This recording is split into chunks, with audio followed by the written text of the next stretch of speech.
strategies, all of the training that is necessary to become successful. Starts with your mindset. We, in our learning and in our development, understand that 95% of success is strictly mindset. That's powerful. You know, you'll often hear me say on this program, if this is your first time catching it, I'm going to let that marinate. So I'm going to let that sit within you and ponder within your heart as for what in the world does that mean?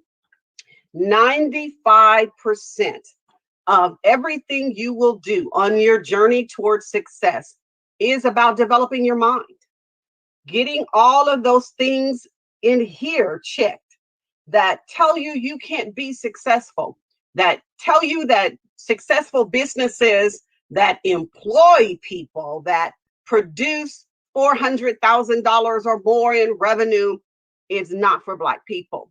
That's white business. You know, that's what people tell me when I began to talk about these things, that that's not for Black people. Well, who told you that? We can do anything anyone else can do when we make up our mind. And on this journey, we know that the only thing that is just that can and have been destroying a people is lack of knowledge. There isn't anything else. Because there's an answer to everything under the sun. If we knew what the answer was, we would do it. Am I right? So if the only thing that is preventing us from excelling to the next level is a lack of knowledge, then when we get knowledge, and I'm going to take these glasses off, they're bugging me today. When we get knowledge, then we're on the journey to answering the problems or the concerns that impact our lives, not just our lives individually, but in our organization, we're teaching and training Black entrepreneurs to understand we are a community. We're not on this journey by ourselves. We are in a community of other entrepreneurs. And this community is required, you know, with every opportunity, there are the obligations, responsibilities.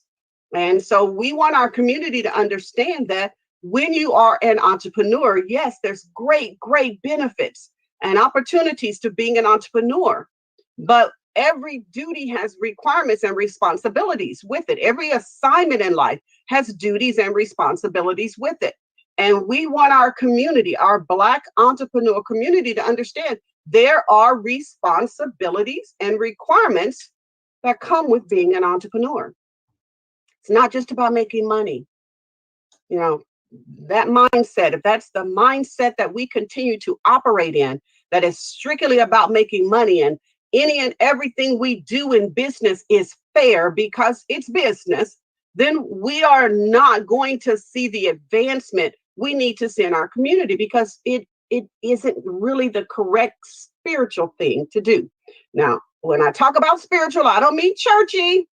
Although I grew up in the church, I spent my entire life in the church. There is a difference between religion and spirituality. Spirituality has to do with the laws, spiritual laws, the cosmic forces that cause everything to be in alignment in our universe. Spiritual laws are laws that cannot be broken. So the law of gravity is actually a spiritual law. What you throw up will come down. The law of sowing and reaping is actually a spiritual law. What you put in the ground, it will manifest. You put corn seed in the ground, corn seed's going to come up. If you put green beans seed in the ground, you're going to get green beans. If you plant lettuce seeds, you're going to get lettuce. Well, if you plant discord, hate, unforgiveness, bitterness, you're going to get discord, hate, and unforgiveness and bitterness, because the law of sowing and reaping is a spiritual law, and those laws cannot be broken. The law of compensation. That means that there is a wage to pay for everything that's done. That's concerning working, and is also a spiritual law, that produces compensation for what we release into the atmosphere. That spiritual law cannot be broken. And what we do and what we release as people into the atmosphere, basically the things that we say from our mouth, the things we release in the atmosphere, the law of compensation produces a recompense, a fair wage, a fair pay back for what we release into the atmosphere. So the laws are spiritual laws, and they are the laws that govern life and they govern success. And we can't change them. But what we have also found that even though you may not be aware of the spiritual laws, you still are held accountable for the recompense for what you release into the world. So if you release negativity and you don't know that's a spiritual law, you're going to reap the negativity because the spiritual law cannot be broken. And it is in effect, whether you believe it or not, whether you know about it or not. The spiritual law is in effect. We put it into effect by the things that we say, which is a gateway. Our words released into the atmosphere are a gateway by the things that we think. What we think, our brain, our mind is a gateway. And so whatever comes in and out of our mind operates through the spiritual law of recompense. So, and what we believe. So those three things cause the spiritual laws to operate. What we say, what we think, and what we believe. Those are areas that what we do in our life, what comes back into our life, is contingent upon what we say, what we think, and what we believe. And those three areas are what we work on in our organization, mastering our own mindset. That's what business mastery is all about. That's what being a Black, let me reverse that. That's what being a Black mastermind is all about. First of all, mastering yourself, mastering your own mindset. And then when we begin to master our mindset, our own mind, we are able then to put additional things into our mind that shifts us, positions us, and moves us into a place of becoming a business mastermind, mastering business. But before we can even begin to teach business concepts, we got to deal with mindset. We got to spend a lot of time plowing through what we believe about ourselves as a people, what the world has spoken corporately, what has been released into the atmosphere corporately, globally, nationally about Black people. See, even when we don't know the law exists, the law of recompense kicks in, and the reward or the return on what is released must happen. So when you hear people say that Black people can't do math, Black people do not have financial skill sets or the capacity or the ability to do business at a certain level, when they say it is one thing. But when we say it as a people, it begins to take an effect. It begins to operate. It begins to manifest in the lives of our people. And we see it every day as we're working with Black entrepreneurs, as we're training them and teaching them new business concepts that they didn't know existed. Many of them will say, that's for white people.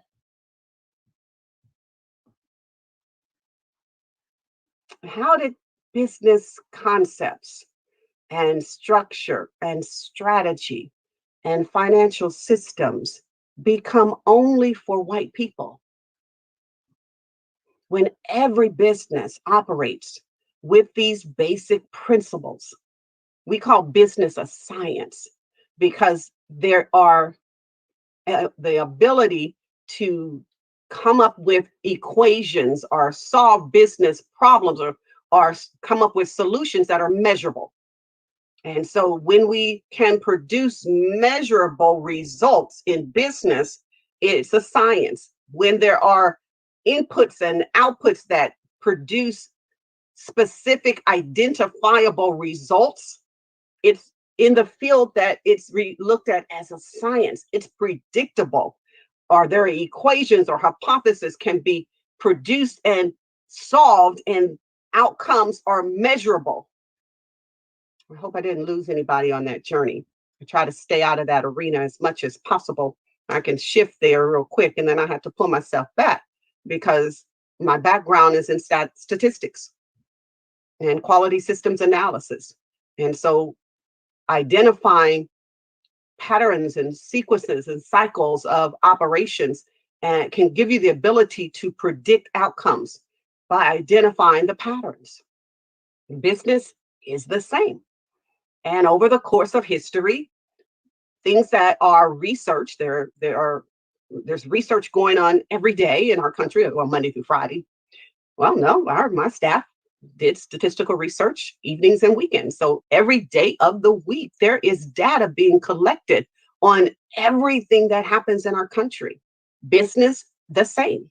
There's data being collected on products that are produced in the by the manufacturer, and those products being distributed to the retail sites, and the length of time it takes for them to leave the shelf in the retail site and consumed by the consumer. And as far as identifying what the price point was that the consumer purchased the goods, all of that information is being collected on every industry in our country. Every business industry has an industry code, and it's called a NAICS code, NAICS code, NAICS code, NAICS code, NAICS code. You'll hear it pronounced different, NAICS. That is a code that's assigned to every industry across the world, not just in America. The comparison studies are done globally on what it takes to produce a product and the cost of the product production, cost of goods that went into the product, and the time and point when the product leaves the manufacturer, what the manufacturer suggests the product should be sold for. Then the product goes to the retail distribution site where it is made available to the consumer. And then what makes the consumer buy it? Most people think it's price alone, but that's how we think, that it's price alone that determines when to buy a product or service. But the larger society, our counterparts, buy based on value. And so they look at price versus value. And it doesn't matter to them what the price is if they can see intrinsic value to them about the product or the service. So the price point doesn't matter if it has value to them, intrinsic value. When the value outweighs the price, they buy. We buy when the price dictates to us there's value. We buy. The lower the price, the more apt we are to purchase. While our counterparts don't think that way, and they don't do business that way. So price is not always a factor for them. It's not a determinant as to whether or not they're going to buy your goods or services. Quality, value, yes, how it makes them feel, intrinsic value to them, how it makes them feel about the purchase. That's what's important to them. And so data is being collected every day across this nation to determine the whole cycles and operations of business. Just because we're not aware doesn't mean it doesn't exist. And because of the NAICS code, however you want to pronounce it, every industry has industry analysis reports where they can tell you what, for over the period of history, from the inception of this industry, there's particular set patterns that are already demonstrated over time to be successful. And if you do what has been done, you are almost assured the same level of success. So, price points for products and services. I often say that in our classes that we just grab prices out of our Wahoo and we stick it out there. We don't know where it came from. We don't know why we put that price on it. It just sounded good and it felt good. So we stick that price on our products and put it out in the marketplace. And we haven't determined if that price point covers what it costs for us to do business. Oftentimes, we see someone else charging a particular price for a product or service. And because that price seems to work for them, we tag that price on our products. Now, there are industry average reports that will tell you the industry average price that a product should sell for. Matter of fact, there's that MSP, MSP, manufacturer's suggested price, that is on every product that is produced by manufacturers. So if you're selling something that's in the marketplace, say the manufacturer will recommend to you it should not ever be lower than this price. The manufacturer suggested, and you'll sometimes see the MSRP, the manufacturer suggested retail price. You have your wholesale price points and you have your retail price points. So the manufacturer will tell you in your industry analysis reports, this is what it costs to produce the product. We recommend on a wholesale level that the price never goes below this level. We recommend if you're going to mark it up and add markup to the price, that the price point, the suggested retail price point, starts here. And so when we go into business, we do not do market research. We don't do analysis of our product or service, even when it's already in the marketplace and we're going to do something similar. We traditionally don't do the research to determine what the price, what the acceptable price is in the marketplace, but not only what it is, but why. And so we want our entrepreneurs to understand what they're doing in their business is what's determining their price. What you do in your business determines your price. The manufacturer has suggested a retail price, but you never go below that price. You can always go higher than that price. We think that that's the price it must sell for. They're suggesting it should never go below that price point. But what we do in our program is we teach entrepreneurs how to determine what their price should be. Very simple exercise, but the only thing that can destroy a people is lack of knowledge. If you've never been taught what goes into the price of the product or service you bring to the marketplace, then how do you know if you're making money, if you're profitable or not? If you've never calculated your costs, all of the costs that goes into offering that product or service. So there's location price, there's utility price, there is supplies, equipment, goods that go into that price. There is staff time that goes into that price. So every staff person that has any input directly or indirectly in that product or service being created and distributed, their time must be factored in the price of the product. So we have to be very careful when we grab prices that sound good or work for someone else, and we haven't quantified whether that price point gives me enough money to cover the production of the product.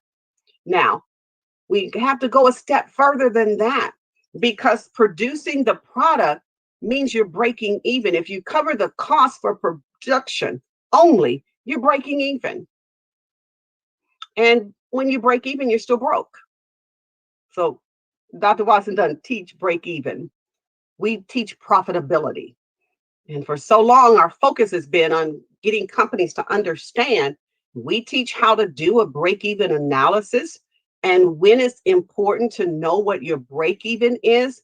But if you're going to remain in business, you have to shift your mindset to be having a mindset of profitability, to go the next level beyond running a business that you break even on paying all your expenses and you feel like you've done a great job because at the end of the month, all your bills are paid, but you have no profit. We want to take you to the next level of being a profitable business model. And that means you must add some additional things into your price point to ensure that you're going to be profitable. Most people don't teach entrepreneurs, or most of our entrepreneurs are not aware that after you determine the cost of providing the goods or service, then you must determine what does it take to get it to the marketplace. What all is it going to take for customers to be aware that I have a product or I have a service that meets their pain points, that solves their issues, the very thing that they've been looking for. I have it. That's some real serious work that must be done, not by you, entrepreneur. This is another thing that gets us in trouble. So many things I can tell you, but the main point I want to address here is marketing is the second reason. Lack of marketing in our businesses is the second reason that our businesses fail. I don't care what anybody says. You're not strong enough in your business understanding, all of those things. The main reason our businesses fail, number one, is lack of sales, lack of revenue. Number two, lack of strategies to produce revenue. And the only strategy that impacts your final dollars, your revenue, your profitability, the only thing that impacts it is marketing. I'm going to let that marinate. That's one of those things that I really need you to comprehend because in our culture, we predominantly do not do marketing. Don't know why. We do social media posting. That's not marketing.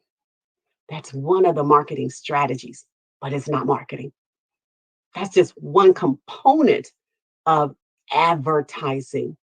And full marketing strategies consist of a 365 strategy of engaging with your customers and advertisements that get you in front of your customers and promotions, which are opportunities to engage your customer to buy and spend more or create loyalty or longevity in your relationship with your customers. So when we hire people or when we ourselves post things on social media platforms, that's not marketing, that's advertising.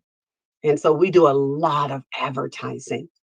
We advertise to a vast array of people, hoping that what we put out in the marketplace lands in front of the person that we hope to become one of our customers. And when we do full 365 marketing strategies, we identify the people that are our best likely customers. We identify the attributes of those people that we feel are best suited for the product or service that we bring to the marketplace, because everybody's not your customer. Everybody's not your client.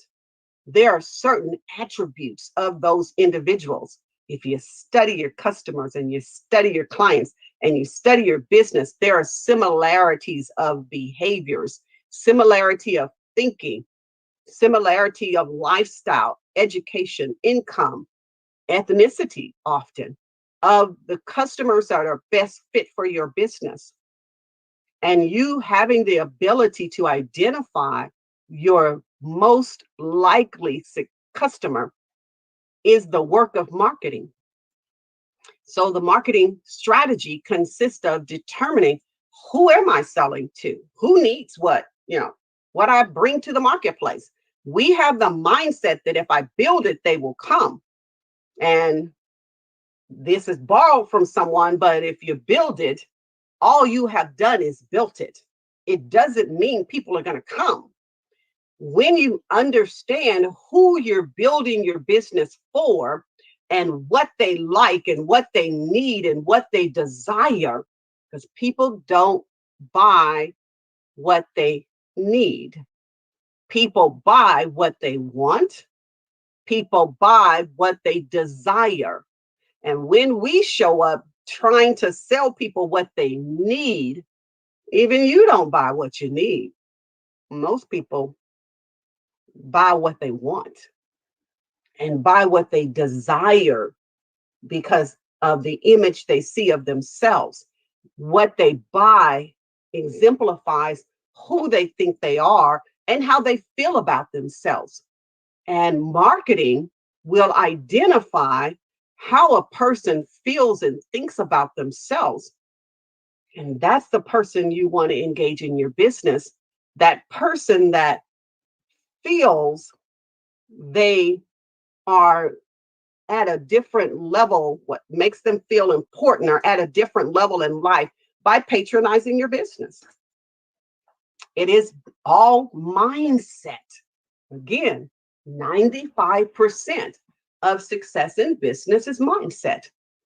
5% of everything you do is identifying the right strategy for the right people. I'm going to say it again. 95% of success in business is mindset. 5% is the strategies to get in front of the right people. Bring your products and services in front of your ideal customer or client. And we go beyond customers. We don't want customers because customers patronize you when it's convenient for them. They show up at your business, but if it's not convenient, guess what? They're going to your competitor. They're not loyal customers. They choose to do what they want to do with their money. They have no clear commitment to any one particular brand or another. That's customers. And we predominantly are customers, consumers in the marketplace. We predominantly do not operate from a position of brand loyalty, brand identity, brand awareness, and distinction. We generally operate by price. And so it's very difficult. I'm sorry, I don't mean to generalize, but it's very difficult to build a business specifically serving the Black community because our mindset is not built around value. Our mindset is built around get it at the lowest price you can possibly get it at. Doesn't matter where you get it, just get it. Well, that doesn't make business very easy for our community. Black entrepreneurs have a very difficult time because our customer base generally doesn't understand brand loyalty, our customer base. And oftentimes our entrepreneurial community doesn't operate from a position of establishing client relationships built on brand loyalty, distinction, awareness. Those things we haven't grabbed a hold of because they're marketing strategies. And those are the things we have to learn. Again, the only thing that can destroy a people is lack of knowledge. And the second part of that scripture says, and when knowledge presents itself, we reject it. And that's how we've been operating as a community in the past because we think we have a better way. We think we can circumvent the system. We think we know better than all of the statistical data out there that tells you what you should and should not do in business. Oh, we got a better way of doing it. We've invented a better mousetrap.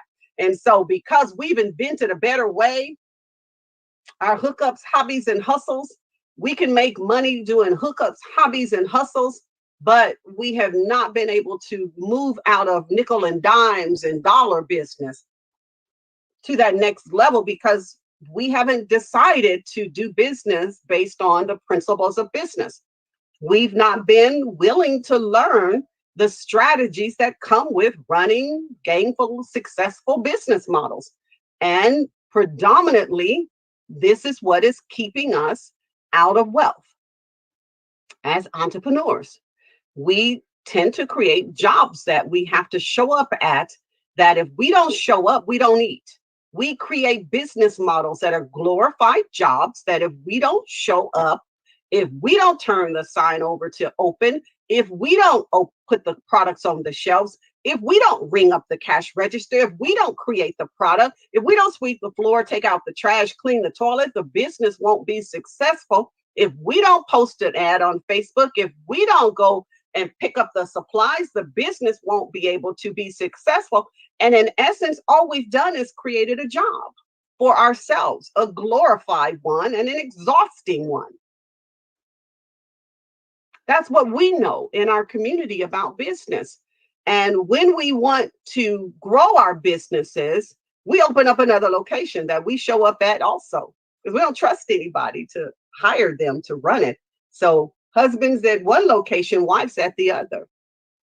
You go home tired, exhausted.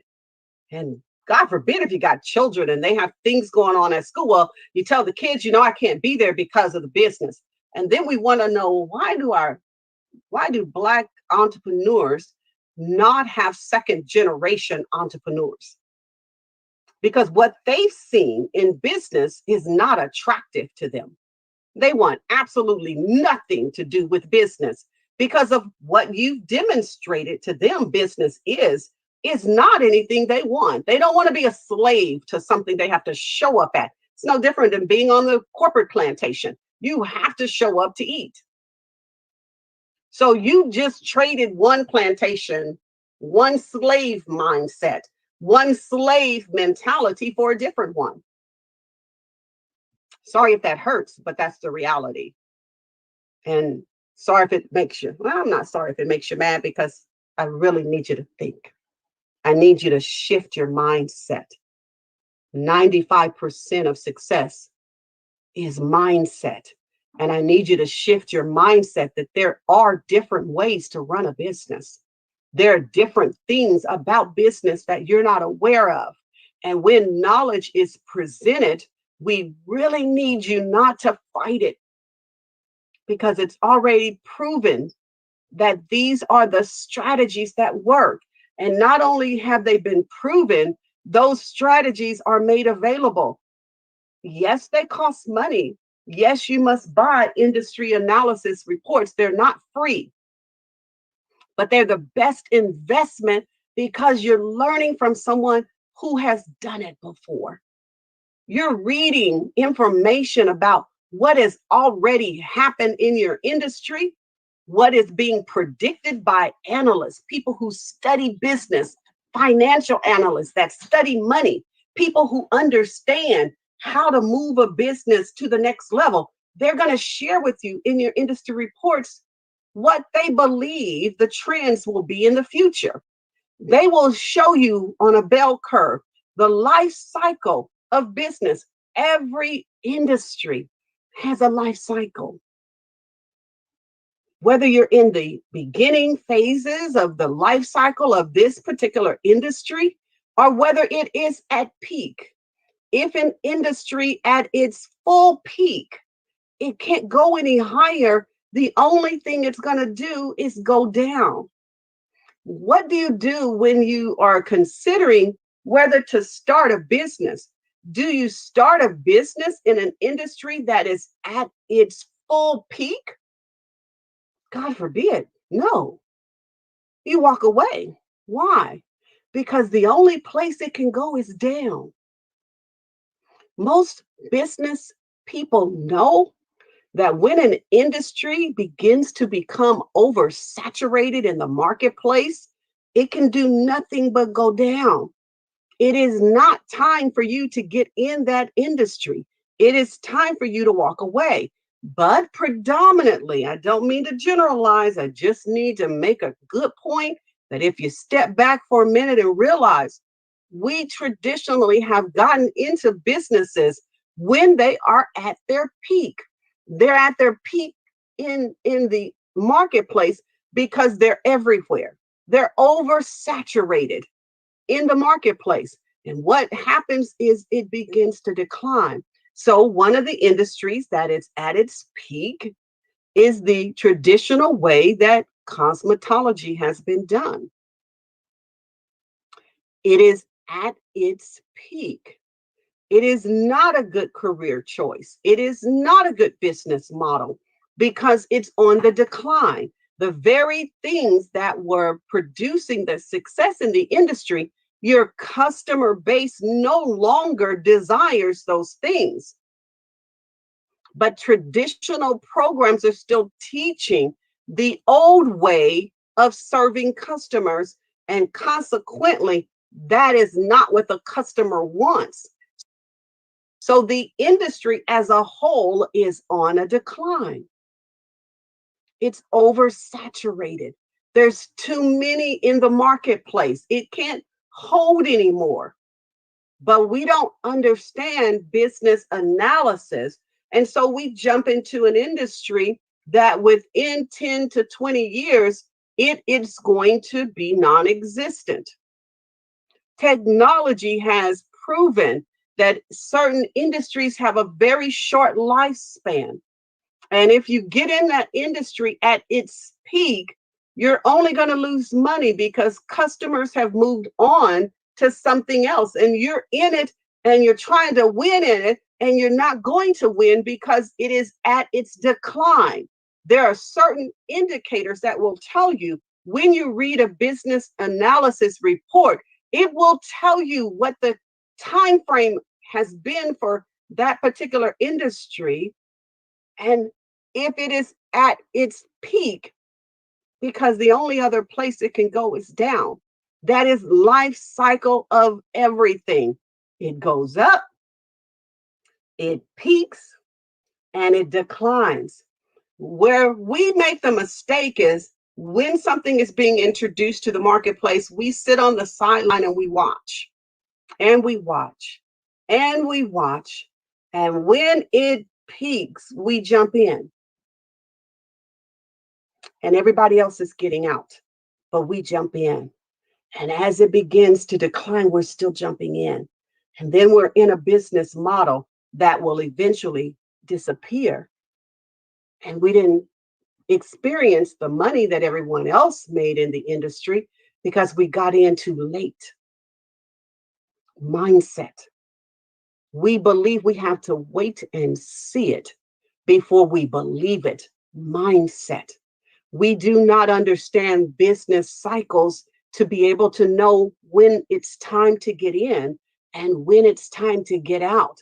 And so they sell us their businesses and we buy them. And we might get a year to 3 years of good growth out of the revenues, but the customer base diminishes. And no matter what we do, we can't get enough customers in the door to make the level of money our counterparts made when they got in at the bottom, at the ground floor, and rode it all the way to the top floor.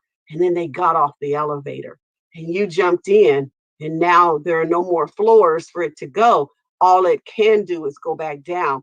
And so we're in there and we're locked in a contract with this company and we're stuck in this business model and it begins to decline.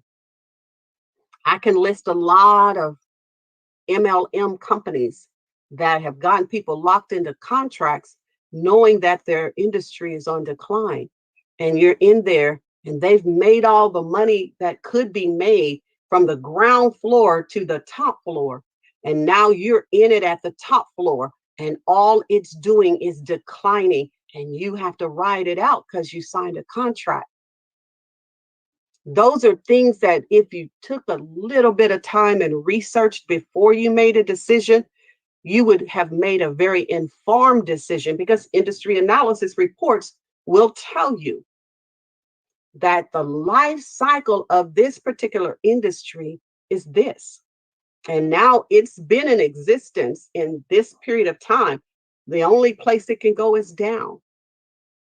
And then you should be able to make an informed decision to walk away. So there's a lot of business models. We as a community, as a culture of people, we're in those business models, and there's no more. You're going to grow.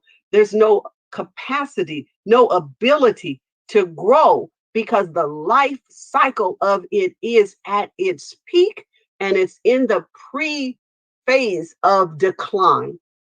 And that's where we get deceived because it's still producing some money, but the customer, this it's oversaturated in the marketplace, and there's no new customer desire.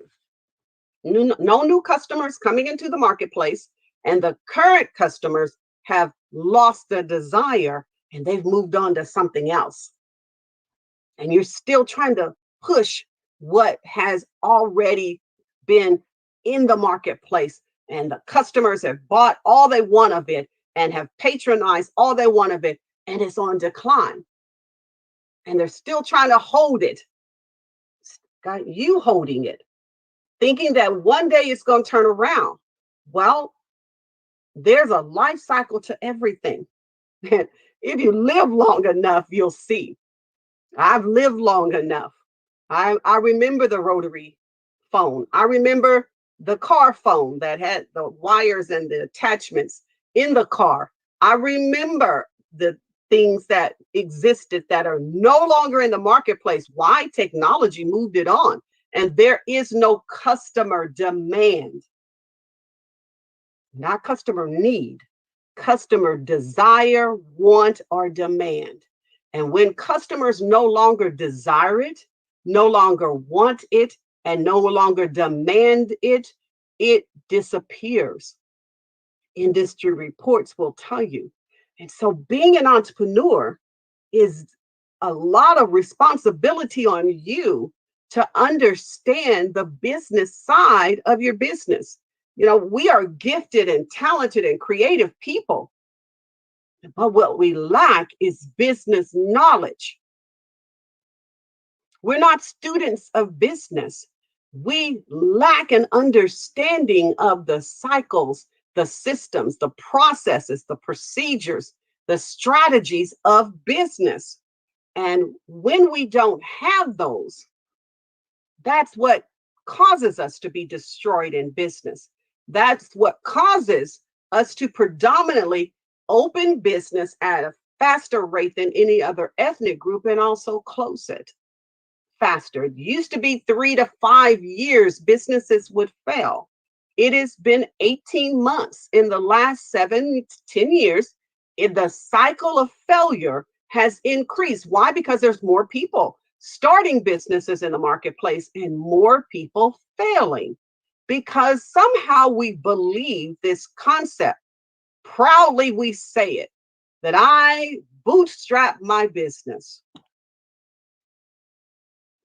And because we heard other people say it, we think that's the way it's supposed to be done because they bootstrapped.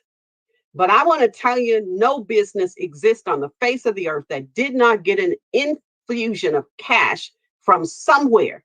So in essence, nobody bootstraps. Everybody has gotten someone to help them with some type of financial assistance, whether it be mama putting some money in the bank for you, or your daddy, or your cousins, or your friends, or relatives, or people that wanted to help you. Somebody put cash in that business because it doesn't grow without it. Cash is called capital. No business will grow without capital. And there are certain periods and points in time, growth demands capital. And when we don't have it, we can't even get to growth.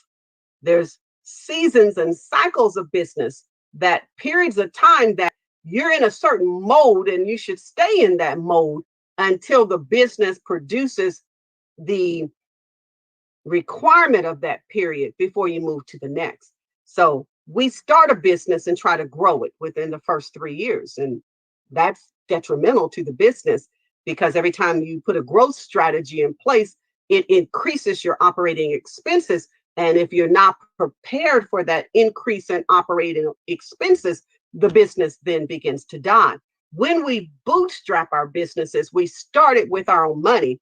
And when we run out of money, see, we don't crowdfund. We do when we want to bury somebody. We do crowdfund for that, but we don't crowdfund for business because predominantly our community doesn't support crowdfunding. It doesn't work in our community.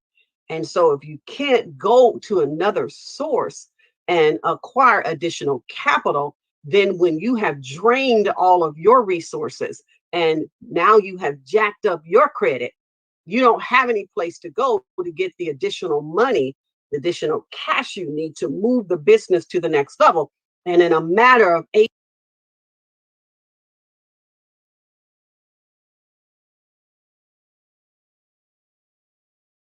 months, we figure it out. I don't have any money and I can't go get any. And within 18 months, the doors are closed. Why? Because we built it on the cash we had in our pocket and not on sound financial systems, which requires you never to spend cash in business. You never do business with cash. You never, cash is not part of the business equation. My people are destroyed for the lack of knowledge. You never run a business with cash, you run a business with capital. The only tool that for capitalism is capital, credit. That's how you run a business. And so all of these things are mindset issues. Oh my God, if I could just get our community to make a shift in their paradigm about business and the things that they've seen and the things that they've heard that people call business, that is not business. And the way they do things that they've seen over the course of time, that they say, my uncle did this, my daddy did this, and it worked for them. No, it didn't work. If it did, it'd still be existing in the marketplace today. If it worked for them, it's got to work for the business world.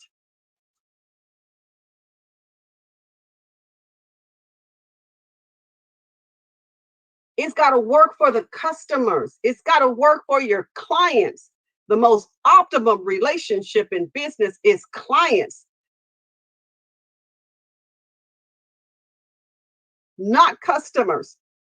But my people, hear me.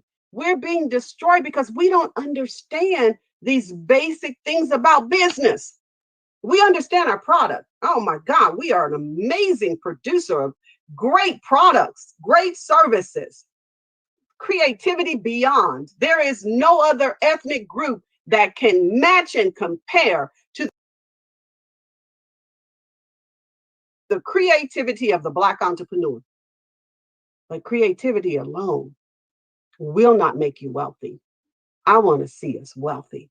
I want to see us win in business. I want to see us doing business the way business should be done to position us. I want to see us running sound business models that employ people. OMG, if I can get my community of Black entrepreneurs to understand you will never produce wealth by yourself. Business is not a solo sport. It never has been. It never will be. It requires a team. If we can get our community to understand the basics of business, OMG, the world's got to make room for us. Not only that, we can build our own tables. And we can put whomever we choose at our own tables.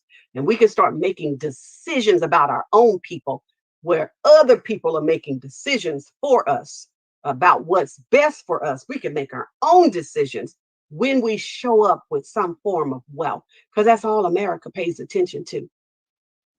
Your net worth, your value.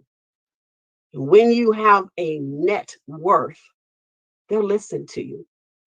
And your opinions will matter, and how you're being treated will matter, and what's being done to you as a community of people will matter. That one must marinate. So all we're doing is trying to teach our people about business. And you'll see this link scrolling at the bottom of the screen. We work with community organizations. We work with other government entities. We work with local city, county, state, and federal entities to put dollars into a scholarship fund, to put our Black entrepreneurs in a business training program that will teach them about business. We're not going to teach you how to sew better. We're not going to teach you how to bake a cake better. We're not going to teach you how to do hair better, how to sing better. We're not going to teach you that. We're going to teach you how to become wealthy with what it is you've been given to do. Your assignment in life should be producing wealth for you. And all we need to do is teach you about business, teach you how to become a student of business, how to study business, how to understand the concepts of business that all other ethnic groups are operating from. It's evident they are, because their businesses are surpassing ours. They're producing businesses that on average make $28,000 to $35,000 a year more than ours. Statistics tell the story. We are not doing very well in business. Black people. Now, just because you are, but it's not okay if you're doing okay and everybody else is not. Every other ethnic group starts a business to help their community. Every other ethnic group goes into business to employ and create opportunities for their community, but Black people. Yeah, I'm going to call us out on this one. The reason our community is in the condition that it is, Dr. Watson said it, yes, go tell it, is because of the Black entrepreneur. And if we can get our Black entrepreneur community acting like a community and not selfish people,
few and no more, someplace economically. But we start, we don't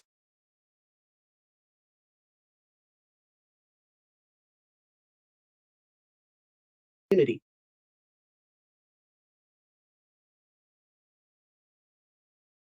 It is not our community. It's not impacting our community. It's not creating opportunities for our community. And now we must take our responsibility. Dr. Watson always got to drive you around the block, down the street a few ways, and bring you all the way back. We are not fulfilling our responsibility that comes with being an entrepreneur. Yes, there are amazing benefits to being an entrepreneur, but it also has responsibilities and requirements, and we're not doing them. Predominantly 94 before COVID, hear me people, the numbers are there. Google it and research it. It was 96% and then 2%. Myself, I need a team. And then 94% of the Black entrepreneurial community hires absolutely no one. 94% of our over 2.4 million businesses hired absolutely no one. Exit, I want that to settle in to marinate real good. We cannot continue to do things the way we've been doing it. It is detrimental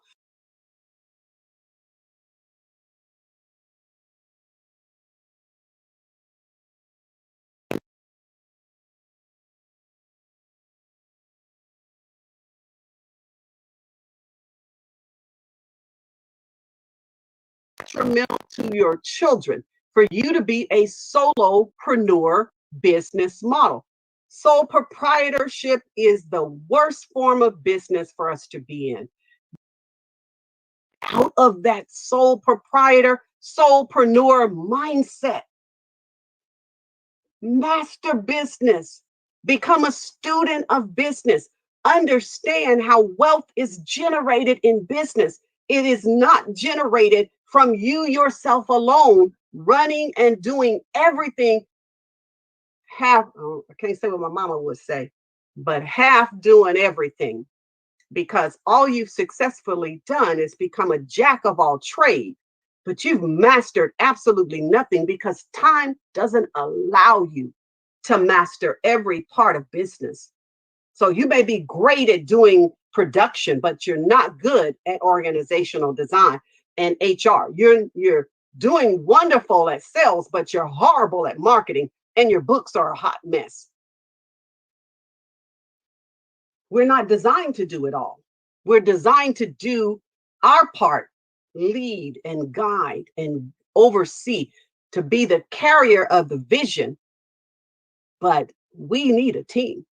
And the very day that we as a culture of people wake up and start building business models that will be able to be sustainable, because we have people in the process that gives us the ability to grow based on their effort, their energy, their time, their gifts, and their talents, we can expand the business and grow it.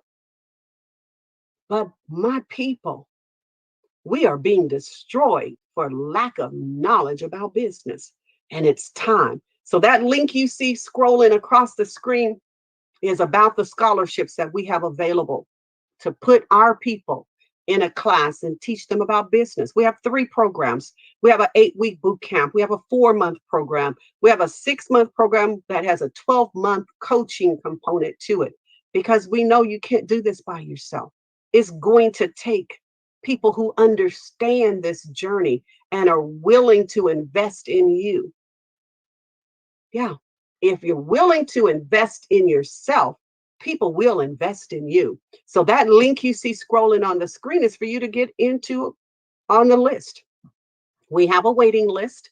We are giving scholarships every 3 months, and those scholarships go to the most needed businesses. We want to make sure we are impacting the lives of those whose businesses were impacted by COVID first. And then we want to make this opportunity available for anyone who wants to know business at a level that they can become successful in business.